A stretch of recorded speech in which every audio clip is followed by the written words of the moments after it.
Hey guys, it's Jen over at jenscrappypages.blogspot.com, and this is today's project. I'll show you a quick little up-close shot of it. It's watercolor paper and the watercolor pencils. So it's kind of detailed, so I'm going to go ahead and just get started on the supplies and putting it together, and I'll show you how I got this look. So I did use a doily from the Delicate Doilies, watercolor pencils, the Pretty Kitty stamp set, the Hexagon Embossing Folder, the Detailed Floral Thinlits Dies, and then I used a circle from the layering circles framelits dies. I used a scalloped and a plain, and then the stitch shapes framelits. You don't need to use the stitch shapes, but I do like the way it gives a nice finished edge on there. And then I used Wink of Stella as well. And then I also used a little bit of a spritz pen or whatever kind of spritzer you have to be able to spray your water on.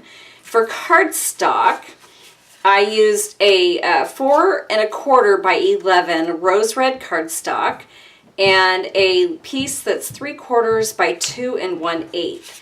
And then I pre-cut this ahead of time, and this was a 3 1/4 by 3 1/4. Basic black cardstock, 4 by 5 1/4, and a 3 by 3, which I went ahead and cut this out ahead of time as well, just to save time. Whisper white cardstock, 4 1/4 by 5 1/2, and also if you want to put one on the inside of the card to write your note, you'll need a 3 3/4 by 5. And then I went ahead and pre-stamped this one. This is 5/8 of an inch by 2. Watercolor paper, you're going to need 4 1/4 by 5 1/2. And then a 3 by 3, which I cut my stitched shape circle out of. And I already pre-stamped that as well, because the first one that I did, I stamped it and then colored immediately, and some of the ink hadn't dried completely. So I just wanted to make sure that this was dry and didn't run like my other one. Let's go ahead, and what we're going to do is we're going to cut out. So we're going to basically be making a stencil out of this. And the way we're going to do it is we're going to take these onto our Whisper White 4 1/4 by 5 1/2. And I'll run that through quick. So you're going to line it up so that it's going to go, it'll create this little, like an outer edge to it, but I kind of liked having it a little bit bigger like that. So that'll go there, and then we're going to put this one here, making sure to kind of make sure that edge is even. I think from this angle it looks, oops.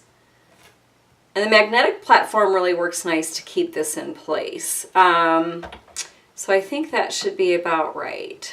Make sure. I hate messing with this, but I also want it right on. Okay, so that looks good. I'm just going to leave it. So we're going to take that, and you're going to want to run this through. I would probably run it through a couple of times, just because it is so detailed. You're going to want to make sure. I might even just run it through a third time. Ooh, it's kind of hard to do. Got to have some muscle behind that. So this is going to come off, and I'm not going to worry about cleaning all of this out quite yet. So just don't worry about that, since I already have one already cut anyways. But then what I'm going to do is, this little die comes with the set, and it's just going to go right here, which fits perfectly over this little area. So I just kind of want to make sure that it's even all the way around. And I think that looks just about right like that. So I'm going to run this through. So now we'll have this portion cut, and then I'm going to do the same on this side. And then cut. All right, so now what you're going to do is you're going to take and you're going to put your template. I put this one at the bottom. And then I did forget to mention you'll need washi tape or some kind of tape that comes up off of your work surface. It's not going to matter too much because you're just taping the template down. So, but I did like the washi tape for this. So I'm going to make sure that this is taped down nicely on all of my sides. And then I'll fast forward while I finish this up. All right, so once this is done, then you're going to take your watercolor pencils.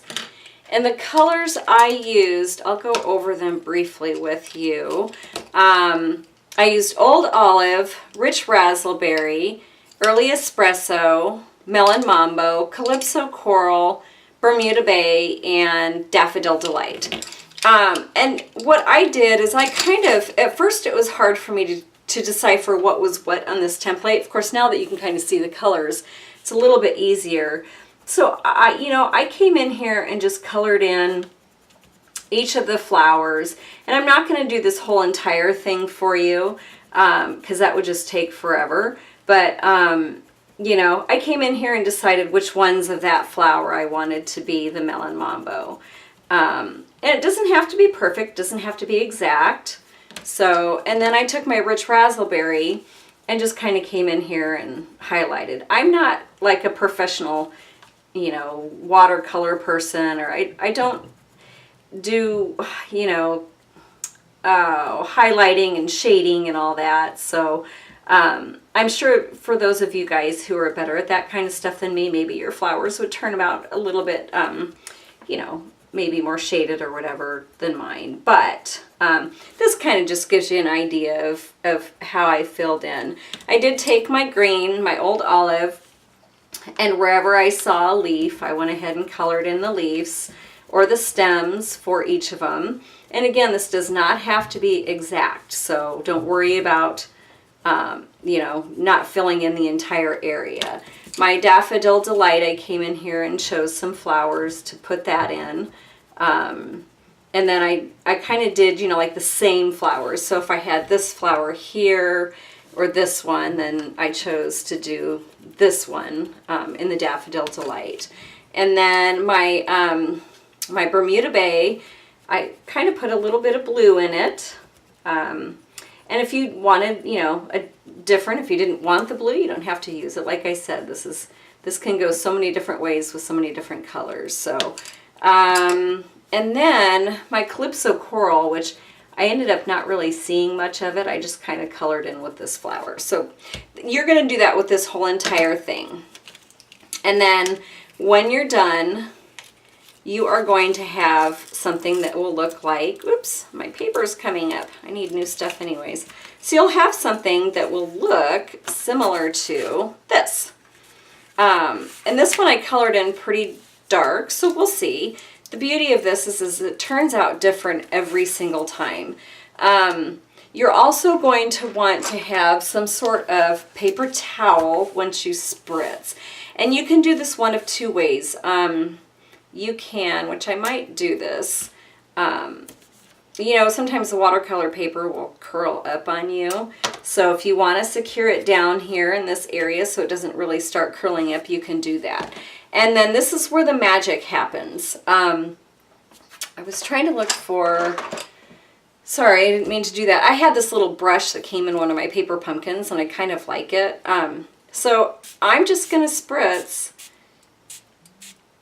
my paper and it'll start spreading, but you want it to, you want it to kind of do that. So, oops, don't want that on there. Hang on a second. Get off there. Okay. So anyway, so you'll just kind of start spritzing it. And if it feels like you have too much water on it, maybe the colors are blending too much or you're not getting, So that's where the paper towel kind of comes in handy, and you can kind of blot up some of the excess water, but you don't want to blot up too much of it because you kind of want it to spread, and you want it to you know, soak into your paper and give it kind of a color look to it. So this is, and it takes just a little bit. See, this is kind of pooling up here on the side, so I think I'm just going to kind of dab that up.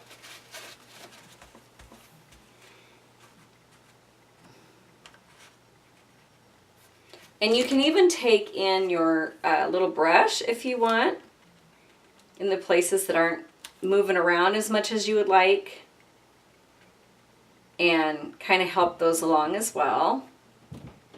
I just kind of played with this. This is only the, I think, third time besides that first time that I did it. So it's kind of a trial and error on this. And you can go back and you can kind of soak some of this up again. And you can even lay down a little bit more water too, if you would like. And then what I did also that I wanted to mention is, you know how your template is, you know, you have this top and you have, you have the top and the bottom, but then there's this little space in here. So what I did is I came in and I found like a leaf on here. I think I might have used this one here. And then where there's a little bit of space in between, you can fill in just on these sides here, like what I did in through here, these leaves, because when you have the, when you have your doily on it, you're not going to see the inner part here. So I just kind of filled in on the outer edge here. So I think that's really starting to look pretty. Now, let me see. I'm trying to decide if I want to spritz a little bit more. But I kind of like how the colors are all molding into one another, but yet you can still see, you know, the outlines of the originals too. So I'm going to dab at this a little bit, and then I think I'm going to take my heater to it and then kind of help it dry a little bit faster. So I think that's turning out really pretty. And this will turn out different every single time you do it too. And this will kind of help move around some of the color as well when you put the dryer on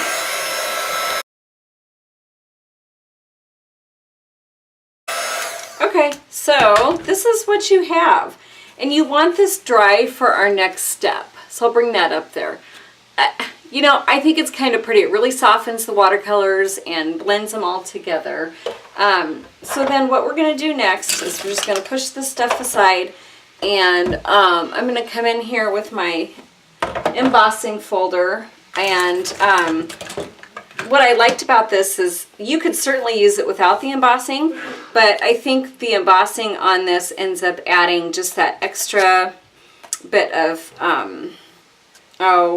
you know, like just texture. And then we're going to end up cutting around it too to make it a 3 3/4 by 5. So I'll just roll this through here a couple times.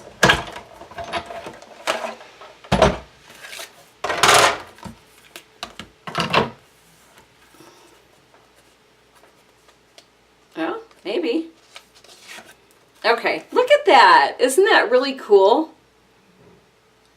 Okay, so now I'm going to just take my paper trimmer because we don't need this whole entire piece. So I'm just going to trim this down to my 3 3/4 by 5. So we're just going to take off just a, you know, 1/4 inch on each side, and then off the top and the bottom. And then we'll have the piece that we're going to be using.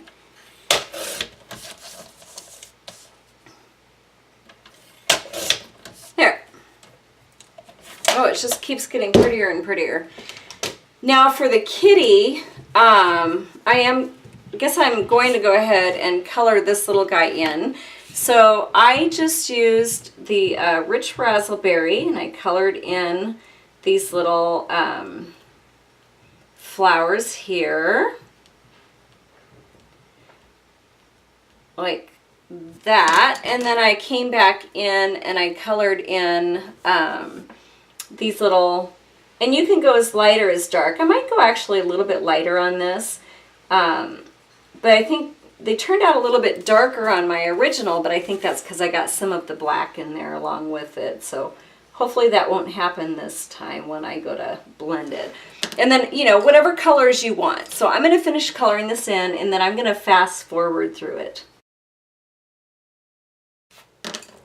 Once all that coloring is done, you're going to come back in with a blending pen. And you can also use a water brush on this.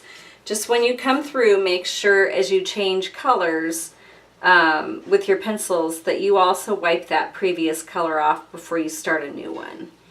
So I'm just going to go ahead and blend all of this together, and I'll fast forward through it as I get it done.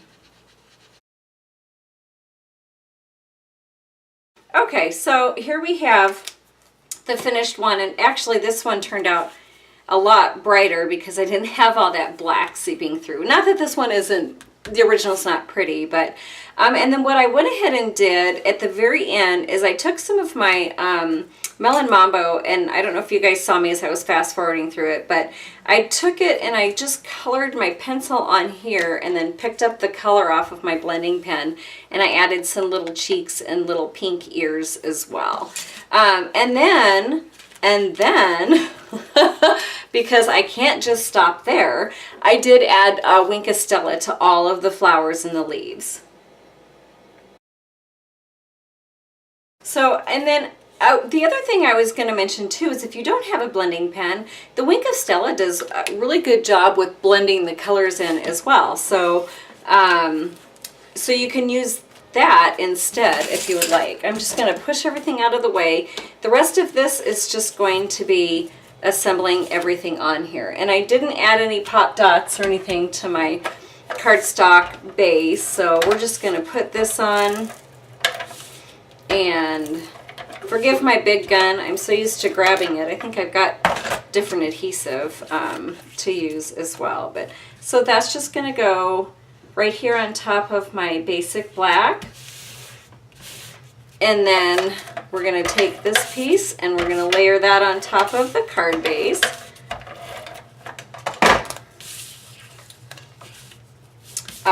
We need to fold it first so I know where to put it. So that's just going to get folded at your 5.5.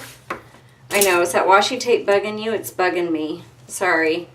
Maybe I should take that off because I don't know. Well, that didn't work out so well. I guess maybe I could have left it on here. Okay, never mind. We're just going to leave that on there and pretend you don't see it. So that's just going to come on here to your card base then. And like I mentioned earlier, if you guys would like to use a piece of Whisper White for the inside, it's 3 3/4 by 5 by 5. I'll be adding that when I'm done here. So again, for time's sake, I did go ahead and put my sentiment on, and I put it over here to the right of this. And to make the banner, like I showed in my video yesterday, you can do the same thing here. So this is just going to get lined up here in the center, like that. And then I went up 1/4 inch, which you guys can't see. There you go. I just went up 1/4 inch, so just a touch, because it's kind of a smaller banner. And if I can find my scissors that were laying around here, here they are. Then you're going to take and just clip up to the center of that, and you'll have a nice little banner. And then we're going to take that and put it on top of our other piece, and we're going to cut that banner while it's on here. So hopefully if I get it done right, it'll look. So I'll just go from corner to corner and hopefully have one that turns out halfway decent. So that's not too shabby, huh? All right, our doily, which I have thrown amongst all this other pile of stuff, is going to get put on towards the top of the card. This is a pretty detailed card. you know, I've been doing the simple ones lately, and I thought, I'm just kind of tired of simple. I want something with lots of steps and lots of coloring, and this is what we got. So, our scallop circle is not going to have tape on it, but our black one, our basic black, will. I feel so scattered right now. I'm trying to do this fast because I know this is going to be a little bit longer video. But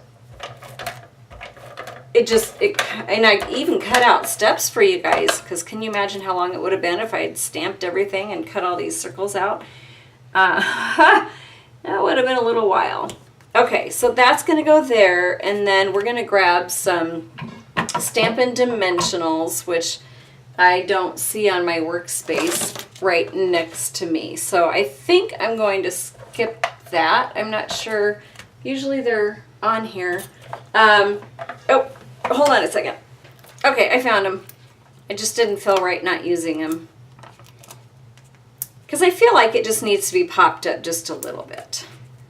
Again, it doesn't have to be, but like I said, I think I use Wink of Stella, the Hexagon Embossing Folder, and Stampin' Dimensionals on every single card that I make.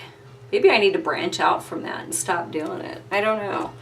So that's going to go there, and then we're just going to take our little banner and throw that down here, maybe about 1/4 of an inch from the bottom, just on the edge of our watercolor paper. So this is it, girls and boys. If there are any guys watching, maybe I'll just say, this is it, guys. This is the card. Isn't that really pretty? So I don't know if you can tell the difference.